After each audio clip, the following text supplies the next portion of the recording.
Hop, aka, mashinangizni ko'rdim. Nech pulga sotmoqchisiz buni?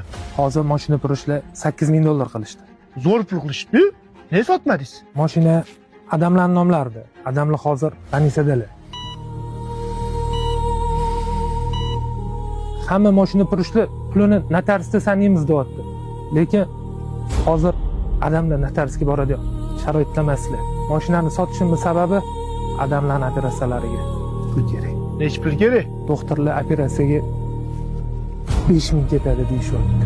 Ha, operatsiyaga pul zarildi. Mayli, agar $5000 ga bersangiz, naqd pulingizni olib qolaman.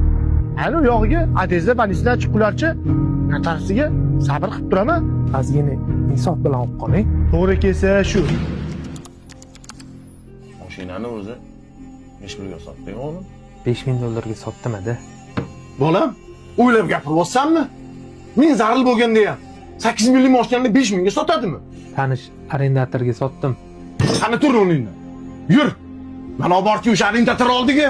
Ada, Mashinani hozir avtomobil qilib oladi. Lekin mani unga yetadigan ikki oz gapim bor. Tur oldinga tush. Mana ko'rdingmi? Birovlarning musibatdan foydalanib, mashinalarni teng yarim narxiga sotib olib, shuncha mashinalarni eshigini tagiga terib qo'yibdi. Bu noinsof arendator. Bor chaqirdim-mi? ada, Senga chaqirdim-mi? Men u bilan gaplashayotganimda, sen aralashmay tur. Mana unda ikki oz gapim bor. assalomu alaykum. Yaxshimisiz, charchasiz? Assalomu alaykum. Va alaykum assalom. O'g'lim, mashina senga sotganmidi? Ha, o'g'lingizga kelib vaziyatlarni tushuntirganlariga naqd pulni berib, olib qo'yganman. Hozir afum qilib olasan mashinani. Tushunmadim anaqa.